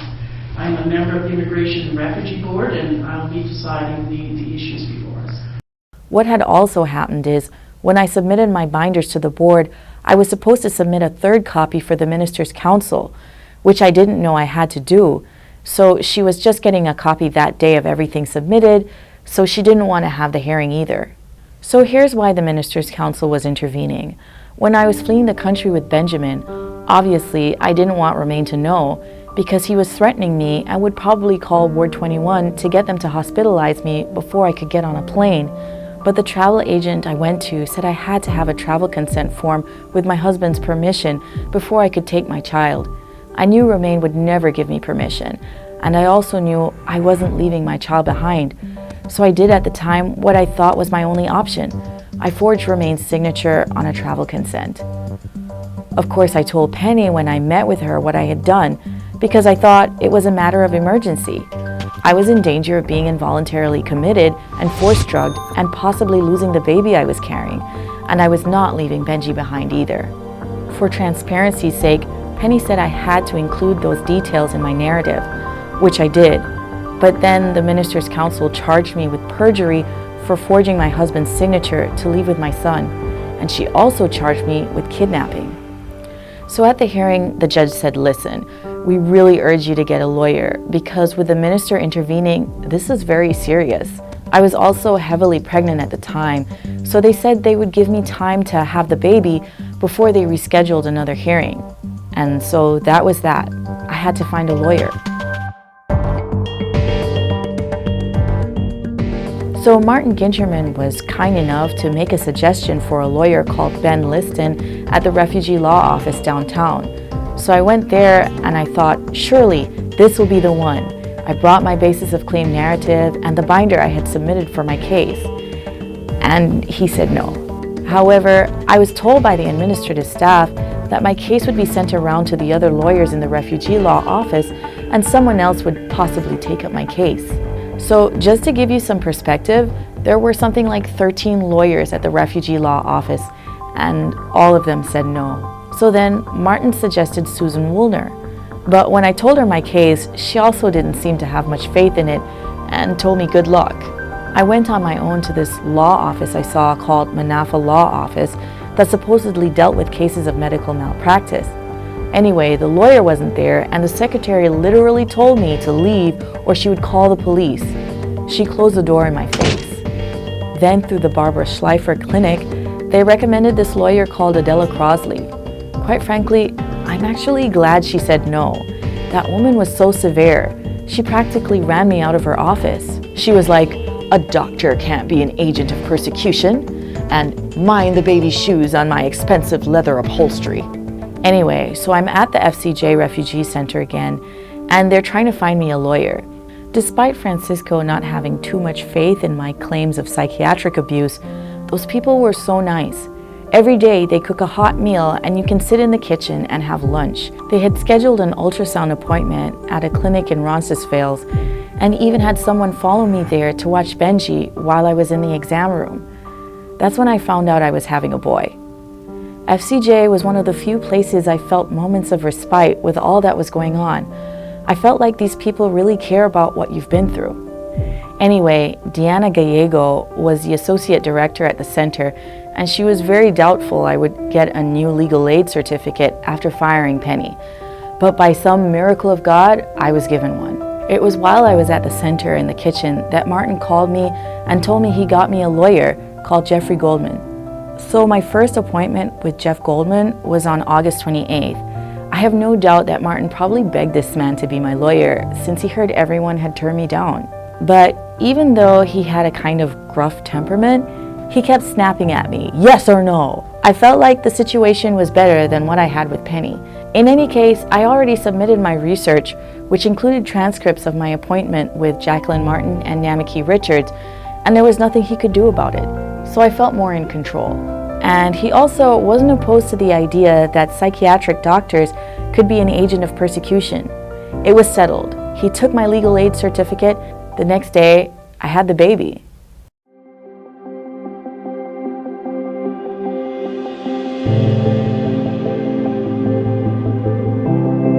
Salem was a healthy boy at 9 pounds and 11 ounces.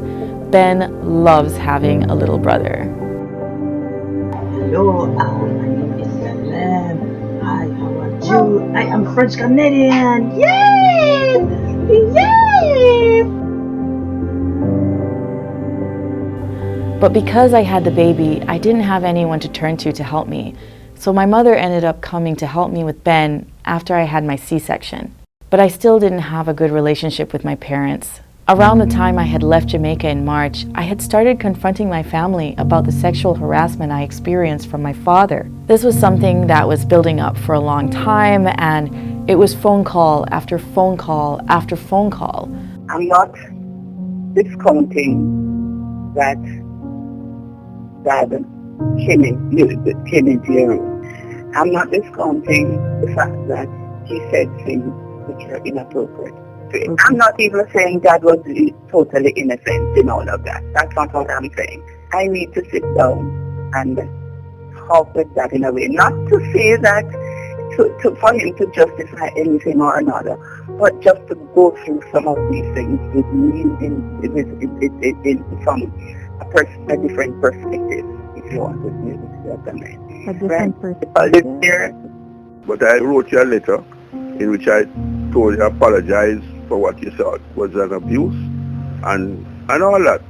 But still, they'd find some way to skirt the issue or make excuses for it.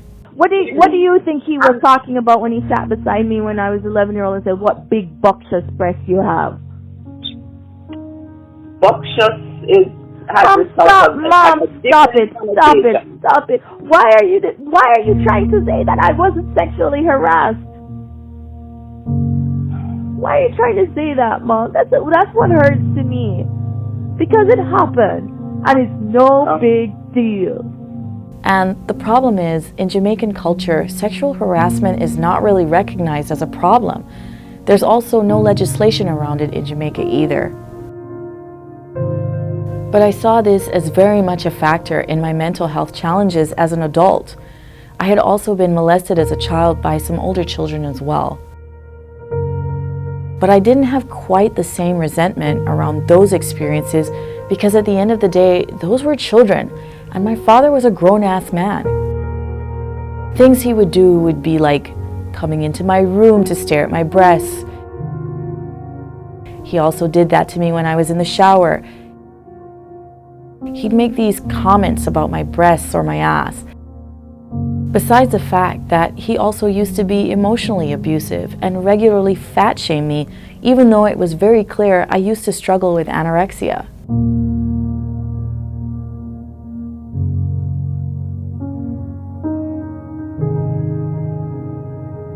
And I saw this as a valid detail to put in my basis of claim narrative, because why is this man or my mother who's defending him being allowed to make decisions about my mental health? I even found a study showing that persons who develop mood disorders later in adulthood tended to have some experience of sexual abuse in childhood. There were more social factors that contributed to mental illness diagnoses than there were biological ones. So when people think of the cause of an illness, they always think of something like pneumonia, where you get a bug and that bug causes the illness. But that's not how most illnesses are caused. Most illnesses, you don't find one single thing that causes the illness. It's more like heart disease. Whether you get a heart attack or not depends on the things that happen to you. How much stress you have in your life, how much exercise you do, whether you smoke, what your diet's like. All of those things are important for your risk of heart disease, not the simple cause, your risk of heart disease. So your risk of heart disease is partly due to who you are, your genes, but a lot to do with what happens to you as you go along in life. It's not a simple cause, it's things that happen to you that increase your risk. Schizophrenia is exactly the same as heart disease. You don't find a single cause for schizophrenia, but there are lots of things that increase your risk. The truth is, most people who develop psychosis don't have any clear family history of psychosis at all. Then there are social factors, and the social factors have had a lot of research recently, and they've shown up some interesting things. For instance, if you live in a city when you're young, you have an increased chance of developing psychosis. If you're separated from your parents before the age of 15, again, you have an increased risk of psychosis. If you're bullied or you have social adversity when you're young, you have an increased risk of developing psychosis. It had turned out that before I left Jamaica, I actually saw my psychologist again, Dr. Karen Richards, about my father's inappropriate behavior. And I even emailed her a narrative of all my experiences of childhood sexual abuse before our last appointment on March 8th. Hello? Hi, Dr. Richards? Yes, it is. Hi, it's Roxanne Stewart. Remember I had seen you? Hi, Roxanne. Hello. How are you? Remember when I told you, like, stuff my dad would do that would make me feel uncomfortable, and then I didn't know? Yes. And, and then, that I also had an eating disorder? Yes. But as usual, she made up all kinds of excuses as to why she couldn't send a statement about it. Faxes tend to come through into offices where multiple people have access, so I'm not keen on faxing things. Next week is a public holiday here as well. Okay. Anyway, I ended up begging my lawyer to amend my basis of claim narrative to include my past sexual harassment by my father, even though an amendment to the BOC could have the consequences of compromising your credibility. But I didn't care, and I saw it as very important. And later, by the end of 2017, Jamaica also experienced a rise in the crime rate, putting parts of the country under a state of emergency. There was also a travel advisory not to go to Jamaica at the time, after a couple from Canada who went vacationing there were murdered. The Jamaica Observer reporting the two victims, 81-year-old Melbourne Flake and his 70-year-old wife Etta, were found yesterday morning, their hands and feet bound.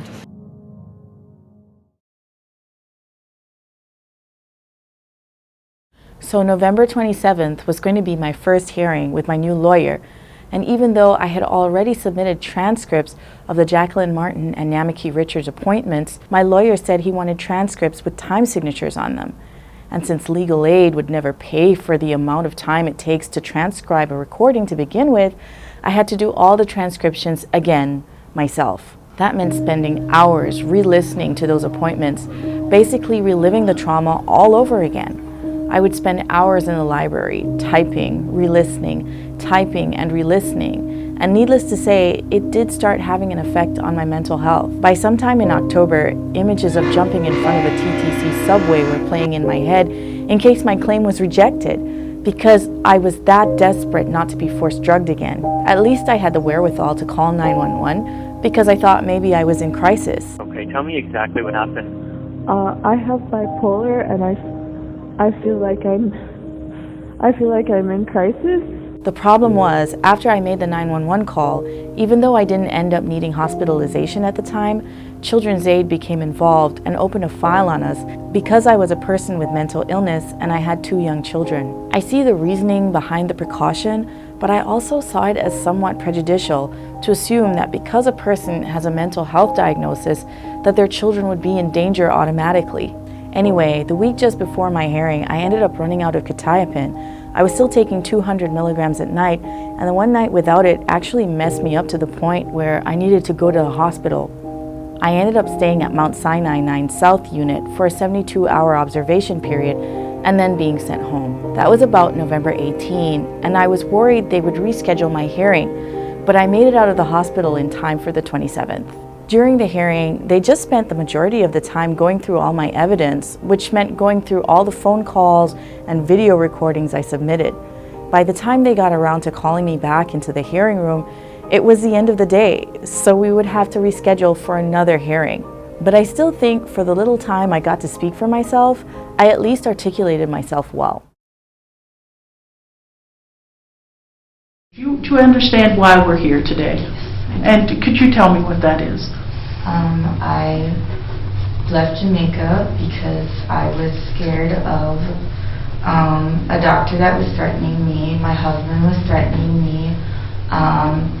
My mother was interpreting every kind of problem I had as a function of my bipolar disorder, even though I felt that they were significant complaints about my father's sexual abuse, and I felt like I was going to people, asking them for help, and nobody was believing me, nobody would give me any kind of credibility, and I was afraid nobody was going to help me until perhaps my baby is dead that I was carrying, and perhaps, I'm locked away in this place that I know it abuses mentally ill people.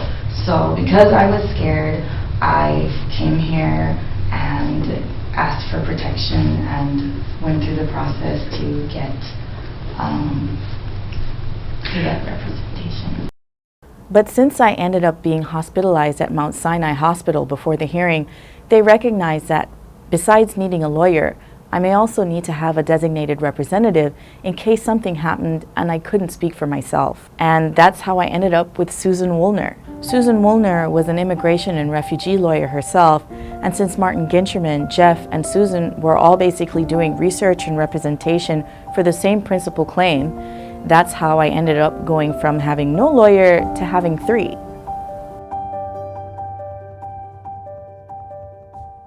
So after I had the baby, my aunt, my mom's sister, stayed on with me to help me take care of both Benji and Salem. But after CAS opened a file on me, they actually gave my aunt conditional instructions that I was never to be left alone with the children. I can't begin to tell you how prejudicial that was, and also how unrealistic. My aunt was in her 70s, and she also had mobility issues with her legs. We lived down in a basement, and quite literally she did not have the physical strength to haul the double stroller upstairs and leave the apartment with both of the children. She also couldn't walk for long periods of time either, so I was the one who had to do things like do the laundry, do the cooking, carry the stroller, go grocery shopping.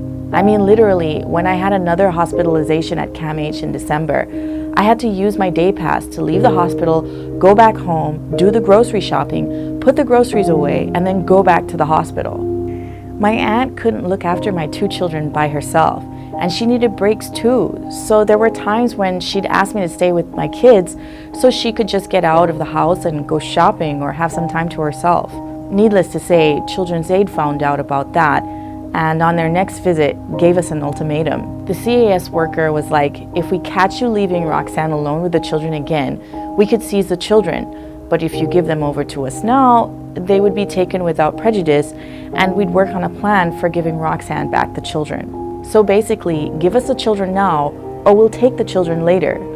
Anyway, I just really felt that this was kind of unfair. I've never placed my children in any danger. On top of that, when my children went into CAS custody, my parents used the opportunity to try and take them, and also used my diagnosis of bipolar disorder against me. No, Mom, it is over. You are not to have anything else to do with us, so please don't let your behavior be also known. Don't pursue this. I have given you a life. Listen, you are not to pursue this any further. The entire time my children were in CAS custody, I was scared they were going to be deported. I really had to prove to them that regardless of being diagnosed with bipolar disorder, I could be a good mother, and I was a good mother. It meant hours and hours at CAS with my children in this controlled environment under a surveillance camera. And Mr. Benji. But in the end, I got a job, I got my kids places in daycare downtown, I got accepted to do my master's at Ryerson, and my worker Cheryl Husen saw I was a good mom. And she even wrote me a stunning recommendation, both for the family court judge and even an affidavit for my refugee hearing, and I got my kids back.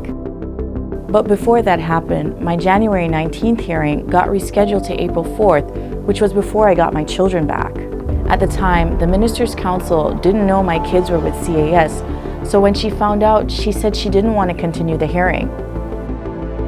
Anyway, it was about that time when I found the UN Special Rapporteur on the Right to Health's 2017 report showing that over-medication was a form of torture. The Special Rapporteur, Dr. Danius Puras, was actually making a lot of strides in terms of highlighting abuses in the institution of psychiatry. The promise was that with the biomedical model we will solve mental health issues, but this did not happen.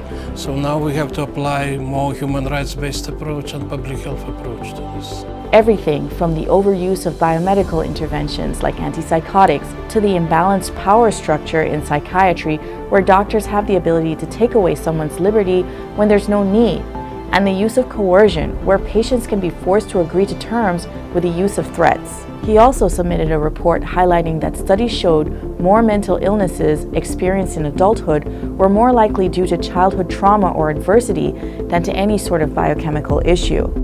I found an article by the UN Special Rapporteur on the Rights of Persons with Disabilities, Catalina de Vandes Aguilar, speaking out against non-consensual psychiatric treatment. It said, locked in institutions, tied down with restraints, often in solitary confinement, forcibly injected with drugs and over-medicated are only few illustrations of the way in which persons with disabilities, or those perceived to be so, are treated without their consent, with severe consequences for their physical and mental integrity.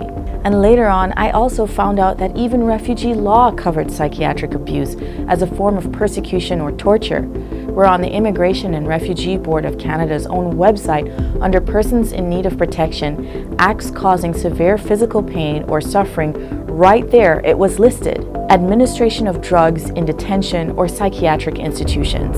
And right there under particular social groups experiencing persecution was persons suffering from mental illness and children of the mentally ill. In the IRB's training manual on victims of torture, under torture methods was listed pharmacological torture, which included toxic doses of sedatives. But as usual, when I told Jeff, it was always held with some sort of cynicism, and this man just does not listen. I was wondering also if the references I sent you that the IRB makes for pharmacological torture and administration of drugs in a psychiatric ward and those kind of things, if it was helpful. We're familiar with the UN conventions that you shouldn't torture people. So we're not going to go through all of that. I found with these people, I just had to keep repeating myself and repeating myself. Then we had all sorts of fights about what would be sent into the board.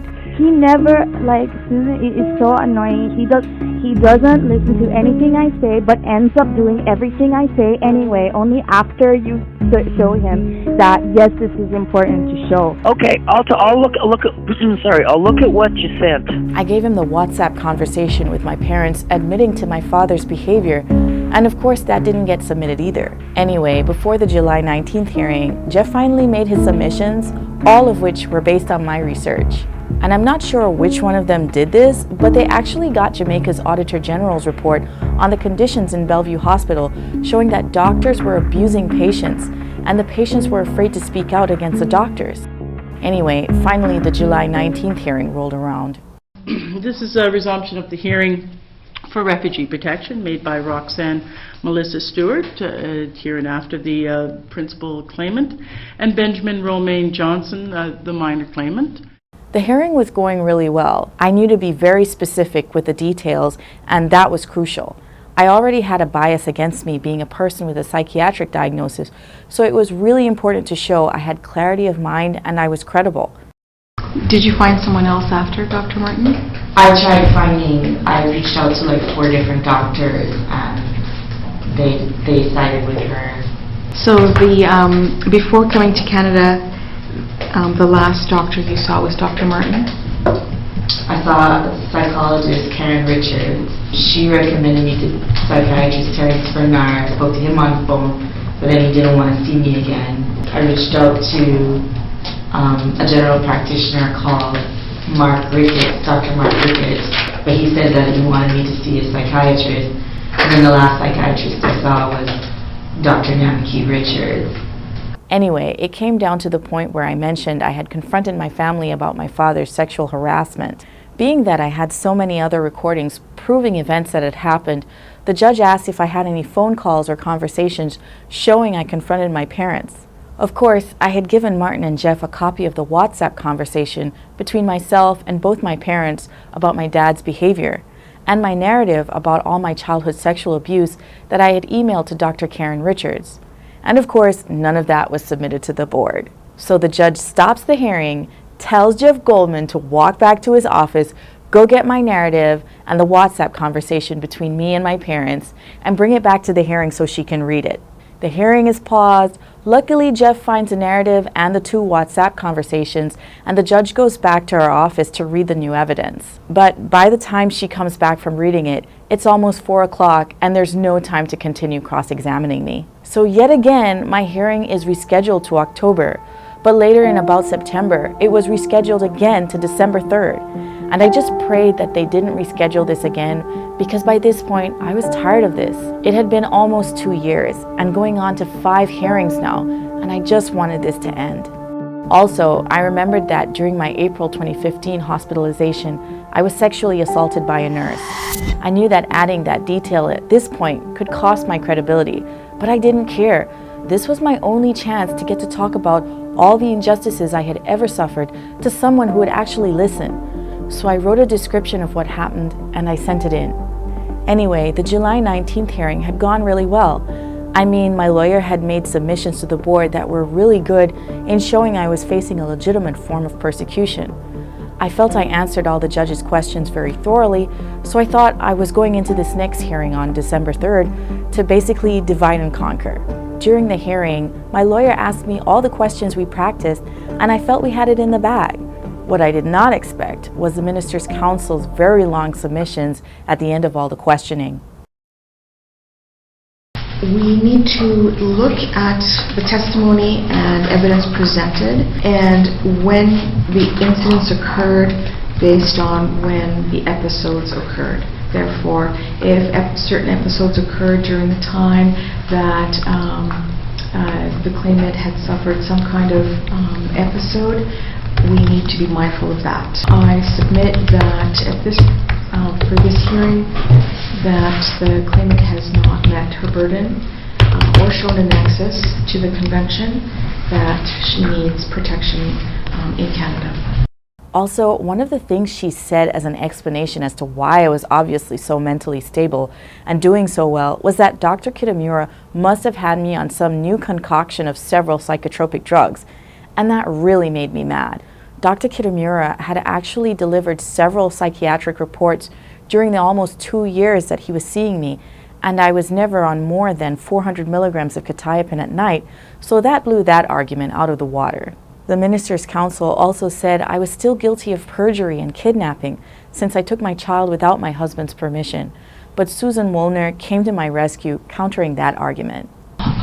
Just the point I wanted to raise is that the defense that's set out in Section 285 of the Criminal Code, the Minister addressed the issue about whether there was imminent harm to the child. But the defense would also apply if Ms. Stewart herself was escaping from imminent harm. The Minister's Council said a lot of things in her argument that I knew for a fact were incorrect. So basically, even though it wasn't typical to say something after all the submissions, I basically told myself it's now or never, and I have to get my last word in. Over the last 12 years, I was forced onto several medications. In my experience, I've been through several doctors, but the treatment got progressively worse after the year 2015, where I was verbally abused by Dr. Frank Knight, also injected with fluvenacin without my consent, unlike the Minister's Council has said where medication has been in my control. Also under his care, I was sexually assaulted by a nurse. I have found that when I have been mistreated by the medical staff, there's no repercussion, no disciplinary action, and no protection.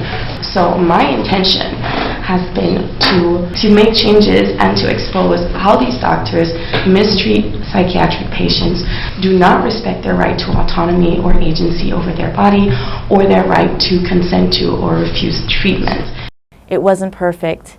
As a refugee claimant, I wasn't allowed to even have a piece of paper in front of me to help me make my statement, but I did my best. And that was it. There were no more hearings. Whether they liked it or not, I had submitted everything that I wanted submitted, and now it was time to wait on a decision.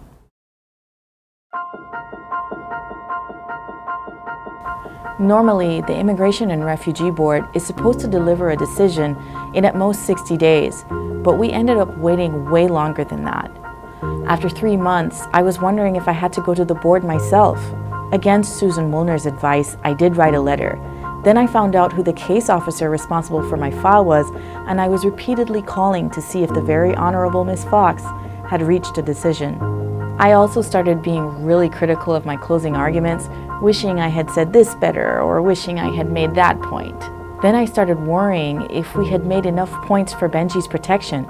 There was no way I was letting him be sent back. But finally, there was an answer.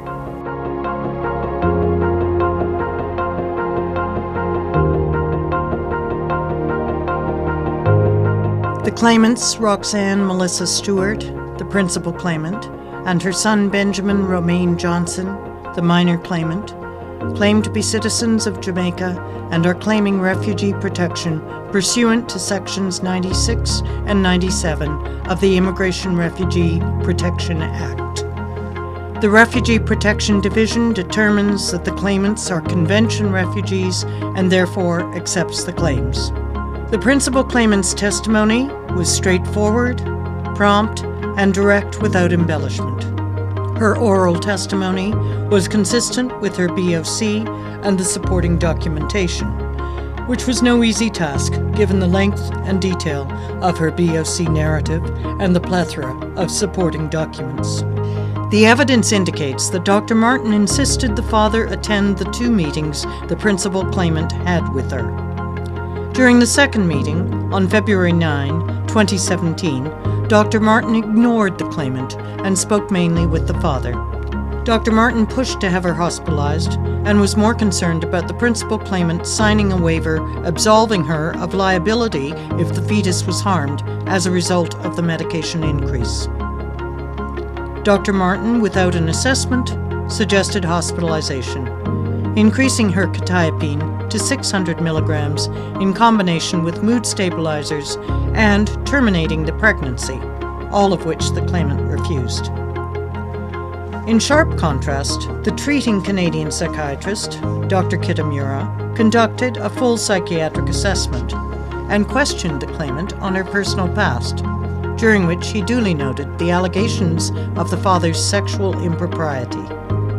He did not suggest she have an abortion, nor did he deem that her mental state required her to be hospitalized. The panel further finds that Dr. Martin, being on the board of directors of the Medical Associate Hospital, is a person of significant influence in the field of psychiatry in Jamaica, and as such would be in a position of power to implement any medical opinions she may have. Dr. Kitamura's assessment supports the principal claimant's position that the drug regimen proposed by Dr. Martin was unsafe. The panel notes that the recordings of the meetings with the psychiatrists support the claimant's allegations. Having regard for the totality of the evidence, the panel finds on the balance of probabilities that the principal claimant was mistreated and over-medicated by healthcare professionals in the past, and thus her fear was well-founded when Dr. Martin and Dr. Richards suggested increasing her medication and forced hospitalization. The claimant's testimony with respect to her husband's abuse was not only consistent with her BOC, but also with the independent documentation. Further, the principal claimant's WhatsApp conversation with her mother dated September 30, 2017, and the WhatsApp conversation with her father dated October 5, 2017, contained discussions about her father's sexual impropriety. In the above-noted text message exchanges, neither parent denies that sexual comments were made, and the father confirms that the claimant's privacy was invaded at sensitive moments. The panel is of the view that sexually inappropriate comments coming from a father could be emotionally disturbing to any daughter, let alone a daughter who was sexually molested as a child and is suffering from bipolar I disorder. After carefully considering and weighing the totality of the evidence, the panel finds that the claimant was sexually harassed and emotionally abused by her father. The mental health care authorities not only threatened the principal claimant with involuntary hospitalization and over-medication, but sought the opinions of her abusers. Having considered the totality of the evidence, the panel finds that the claimants are convention refugees pursuant to Section 96 of the IRPA. Their claims are accepted. I kept telling people I won. When it's not litigation, it's not a win or lose result. It's whether your claim got accepted or rejected. But to me, I won. For persons to recognize that what these doctors were doing is wrong, that they were violating people's basic human rights, that being forced drugged is a form of torture, I won.